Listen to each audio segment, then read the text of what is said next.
Hello everyone, and welcome back to my channel. It's been a week since I filmed a video.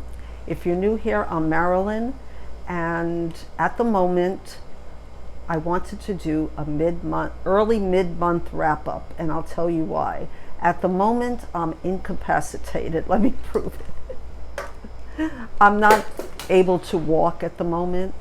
I'm not exactly 100% sure why. I think it's a combination of my arthritis, weather factors, and also because I injured my knee. So I've been in a lot of pain lately, but I have been reading, and I'll get to the books very soon. I wanted to come to you, like I said, early because I wanted to keep on doing weekly wrap-ups so I don't forget the books that I'm reading. But when you're in a lot of pain, it's sometimes hard to get up the energy to do a video. So I'm doing an few days early mid-month wrap-up.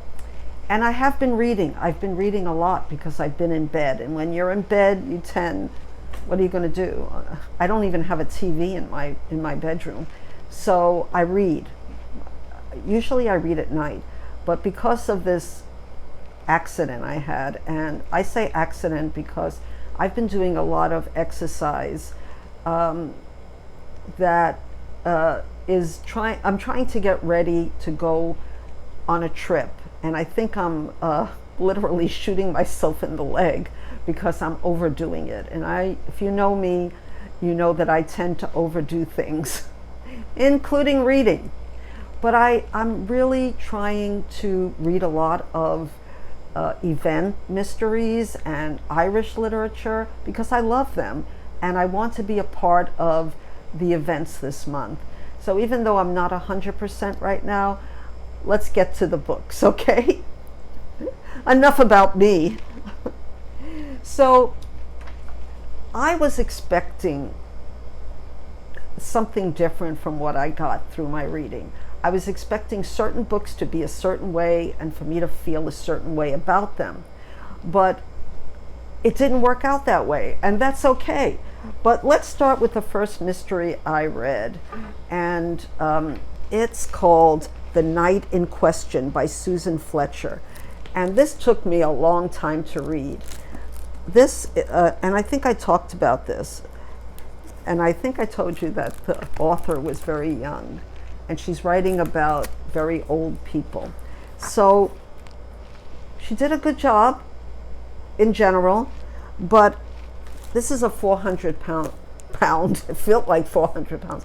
It's a 400-page book almost, and the pacing is way off. I think she was trying to do too much. And she's a wonderful writer, lyrical. There's nothing wrong with it. So let me tell you what it's about. The protagonist, let me show you the cover because I think it's really beautiful. And it has something to do with the plot. So we're introduced to Florrie Butterworth, who's an 87-year-old woman who lives in an upscale nursing home. She witnesses an accident, and so you're thinking at first, this is a cozy mystery, but it's not. It's not a cozy mystery at all. It is more of a character study of this woman. We're in two timelines. She lost her leg in the first timeline, and she is in a wheelchair, which I can really relate to. I'm not in a wheelchair, but I am using a walker right now. And unlike me, she has a wonderful disposition and is very cheerful all the time, despite her circumstances. And there's a lot in here. So we're introduced in the beginning of the book to Florrie, who is in this nursing home. She's very happy to be there because it's not a depressing place. She's making friends and meeting the residents, let's say. There's an accident, and the plot or the mystery part goes on from there. But then, and there's a lot of people in that nursing home, so there's a lot of characters in the first alternative plot to keep in touch with, the present. And then we go into her past, and really we go into her past maybe a lot. It's almost, like I said, the story of her life. And there's a mystery in that part too. And it becomes slowly, very slowly revealed. I almost gave up on this book, but the writing itself was so good that I continued. I gave it 3 stars because it oppressed me, number one. It oppressed me.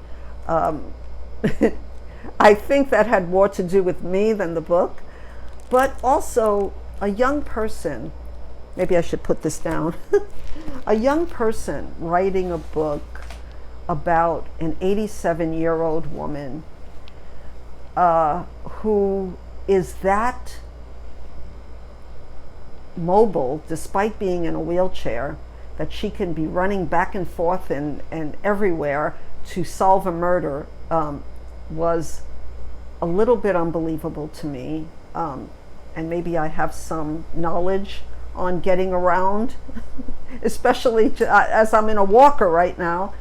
But I guess, yeah, I think it's overwritten. She's trying to do too much. But the story was pretty interesting. If you like contemporary sort of mystery, but mainly about this woman and her life, and she had a very interesting life, the character did. So I don't know if I am praising this or, downing it, but I finished it. And for me, to finish a 400-page book that I'm not really in love with, I guess is praise. So let me know. This is, like I said, this was written in 2024, so it's a brand new book. And yeah, so if you like what I talked about, then I really recommend that you pick this up. Now we're going to go to like the opposite of a contemporary book. Now, I lied the last time I did this video. I did a video because I said I will never throw this book or take it off my bookshelf. Well, I'm taking it off my bookshelf because of many reasons. The main reason is because as I read it, it's disintegrating. It disintegrated, and it's just too old. I don't want to read it again. I have to let you know that this book was written in the 1980s. Well, it was written in 1990, but the series started in the late 80s. And R.D. Wingfield and his protagonist, Jack Frost, he's a piece of work. He wrote A Touch of Frost, Hard Frost, Frost at Christmas. And this one is Night Frost. And I think I read you the blurb the last time that I was here. And I'll just really say it really quick that he's Jack Frost. Denton in the UK is a division, I put in UK, is not beloved by his superiors. In fact, he's something of a pain in the brass, unkempt and unruly. So he's more than that. This book has so many politically incorrect things that would not fly now, but it's very interesting to see what was acceptable in the 1980s. I found that fascinating. At the same time, I was a little bit, what are you saying? Every group is being denigrated in this book. You see little flashes that he's a good person, and this was made, the whole series was made into a was made into a film or a TV show. And I'm sure they didn't keep all of the sexist stuff that is in this book. However, I didn't hate this book, despite everything, because when you read a book that's set in a certain era, you know, like the 80s or the 90s, you're going to expect things. So it said something here. It said multiple cases, multiple bodies, and lashings of police infighting. Fast, furious, and funny. It's almost a farce, this book, because this place, Denton, wherever it is in the UK, has more crime than anywhere in the world. And I don't think that's very realistic, even for the time. Now, I think I would have liked Jack Frost when I was younger, but the way he treats elderly people and talks about them, the way he ogles women's private parts, and his dirty jokes, after a while it gets old. It gets older than the 80s, let's put it that way. Now, I just wanted, it says this was published in 1992, but he started this series. He's deceased now, and he started this series, I think, in the late 80s. And someone told me, well, in the late 80s, these pulp books, mysteries, anything went. So I found it too fast-paced to be believable, like I said. And so there's a lot of things happening, but I think the main thing that's happening is that there's a new detective that's going to be under him, and he is he's just married, moved into the town with his wife, and he's looking for a promotion. And when he meets Jack Frost and he sees how slovenly he looks with his, they always say over and over again, his raincoat or his coat and his dirty scarf wrapped around his neck, etc. So, and plus there's a flu bug going around, so everyone is coughing on everybody, and they're very low staffed, and there's a lot of crime.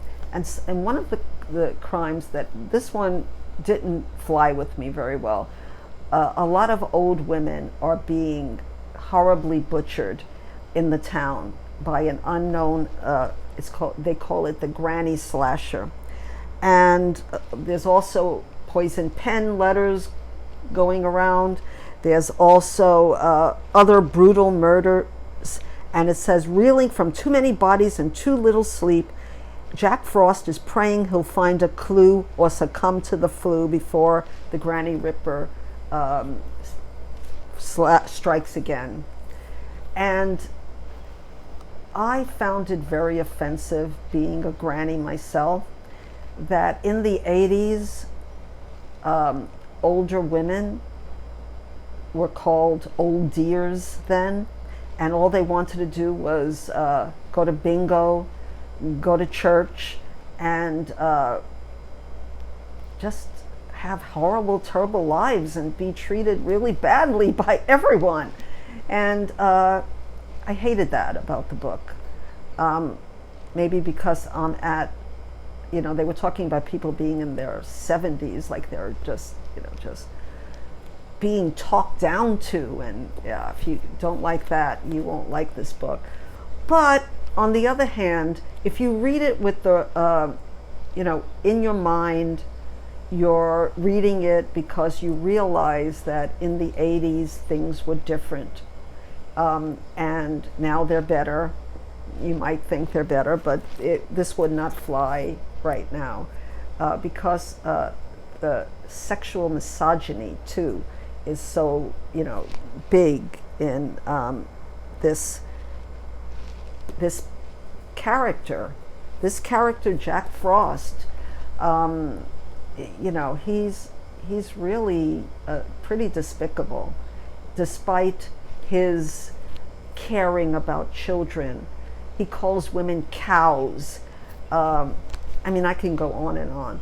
But the fast-paced, if you're looking for a fast-paced 80s type pulp, maybe a book that was written more for men than for women, yeah, it's a look into the past. It's history. It's history of a mystery. Woo! History of a mystery. And I'm not going to say that I won't read Frost at Christmas or A Touch of Frost. In fact, I ordered one book. I think it was A Touch of Frost. They didn't have all of the Frost books. And maybe I would see the series, because I think they probably, almost certainly, took out the very terrible parts that made this book, well, so 80s-like. And, you know, being that I was in the 80s, I don't remember men being that bad. But I guess I do. Yeah, okay. I shouldn't say that bad, but it reminded me of, in New York, a woman would walk near a construction site and get, you know, hooped and hollered by the men and said very bad things. So I guess, well, that was the 70s for me. But yeah, if you read this, if you want to read this, just be aware that you're going to be, especially if you're a woman, maybe you're going to be insulted, at least, or disappointed. Okay, I think I talked enough about the mysteries that I'm reading, and I have a whole lot more mysteries. I'm going to read Agatha Christie. I'm reading books that I'm going to be talking more about Sue Grafton. I'm going to be talking about a very unknown author, Frances Fifield, and other mysteries, because it's March Mystery Madness, my favorite event of the year. So what is another favorite event that I have? And that is the Irish Readathon. Ever since I read Angela's Ashes, I've been very interested in Irish literature. Now, I talked about that I read the two books. I don't have them. I read them on my Kindle. And one was Brooklyn by Colm, Toibin, and I just finished Long Island by the same author. Now, I think first of all, I enjoyed Brooklyn more than I did Long Island. And because it's a series, I can't talk too much about the second book, but I will tell you, without spoilers, how I felt about them. So Brooklyn, it's very popular. It's been made into a movie that's very good. I gave it 4 stars. It's about a young girl. Now, her name could be Ailish or Eilish.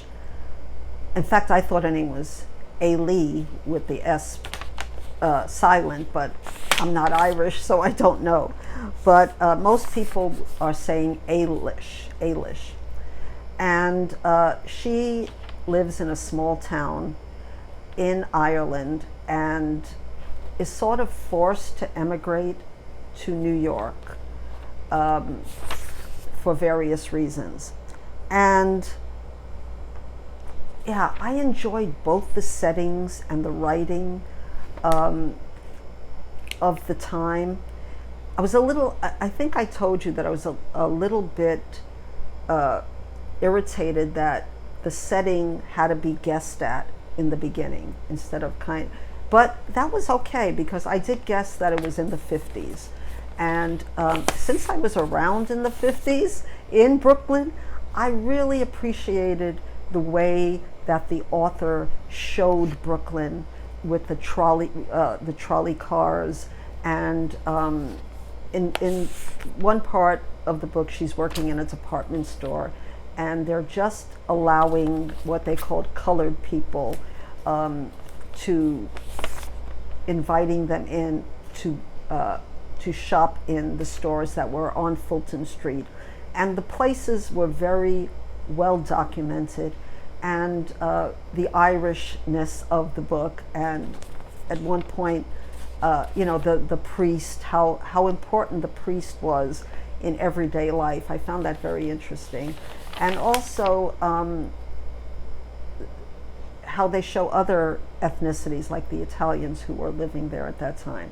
And then they go back and forth to from Ireland. I enjoyed that part too. But now, I'm not trying to make myself that I'm this very literary reader, because I'm not. But until a part of the book that was in the middle, I thought this was more young adult, new adult, or even young adult book, just because of the language. And then in the middle of the book, there is a very graphic sexual scene. So if you don't like that, I guess you can skip over it, but it's pretty graphic. And that goes back to something I don't like usually. 90% of the time, I don't like how male writers write female characters. But this is just me. I found exceptions to that rule, my rule, but I don't think he needed to go that graphic in a book that it was not in place. It didn't belong there, because the book is not a real passionate kind of book. And I'll get into that with my review, short as it is, of Long Island. And I'll have that cover again over here. Okay, now I read something funny on Goodreads. And now I made sure I read the whole book. Very short book. Both Brooklyn and Long Island are not long books like the book that I was just talking about. Both of these books, in fact. And Night Frost was pretty large too. But anyway, someone said, not about Long Island and not about an ending. And that kind of sums it up for me. I gave it 2 stars because we don't see the progression or depth of the characters as they age. Let's put it that way. Eilish, in my opinion, is a very flat character in this book. Whereas in the first book, I could see her more clearly. In this book, she says a lot of things like, I don't know. And it really kind of irritated me. There should have been more depth to the characters. There should have been more passion for what was happening. And I'm not going to go into that because it's spoilery territory. But I will say that I couldn't feel the passion of anybody in this book. It just felt flat for me. Now, she's supposed to be around 40 years old. So I'm thinking, they talk a lot about the Kennedy, and that makes sense because John F. Kennedy, was the first Catholic president. So the Irish people in New York at the time, and I'm sure in Ireland too, were very excited about that part. So we're talking about Jackie Kennedy's time, and yet I don't see Eilish changing much. Like I said, I couldn't see her as a character, what she was feeling. It's a very muted kind of book. This is just my opinion, of course. And many people on Goodreads feel differently. Now, like I said, I gave Brooklyn 4 stars. And mainly it was the setting that I loved. I loved the truth in his storytelling. He is a good storyteller. Now, another thing that I wanted to mention was that he's known for his short stories. I read somewhere, And I think maybe that's part of the reason why I thought at first it was maybe a new adult book, because it's a short book and simply written, good storytelling, but it's not Tana French, it's not Frank McCourt, and I don't think it comes to the writing. Now I heard he's a very good writer, Colm, Toibin, but I just started this book for Irish Readathon called The Queen of Dirt Island by Donal Ryan, and I talked about it, and I only read the first little bit, and already I feel this is what I need in Irish literature right now. So I liked Brooklyn. I did. I liked Brooklyn.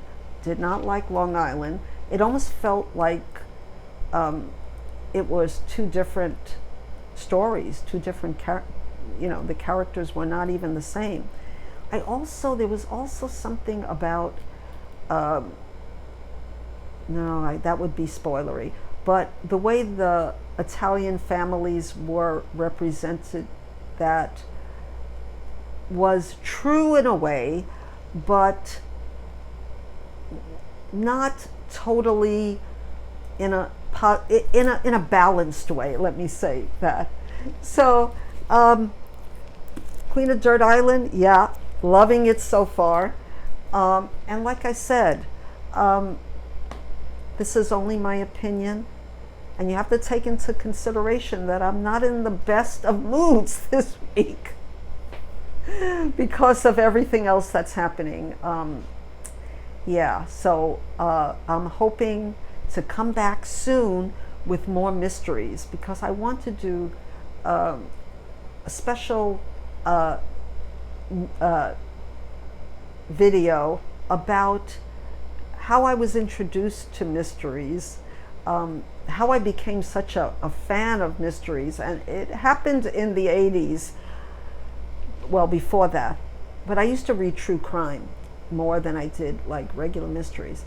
And then something happened in New York, and I will tell you all about that in my next video, along with other books that I intend to bring to you. Thank you so much. Please like this video, comment, and subscribe, and say a good thought for me that I'll be able to walk in the next week, because it's not fun getting old, and I'm not an old dear. I don't want to be called an old dear. I want to be called Mae West, like I used to do in my older videos. So thank you so much for watching this video, and until my next video, and a whole lot of books, Irish books, mysteries, and other books, because I plan to read nonfiction and other events that are happening this month. I'll just leave you with mwah and aloha.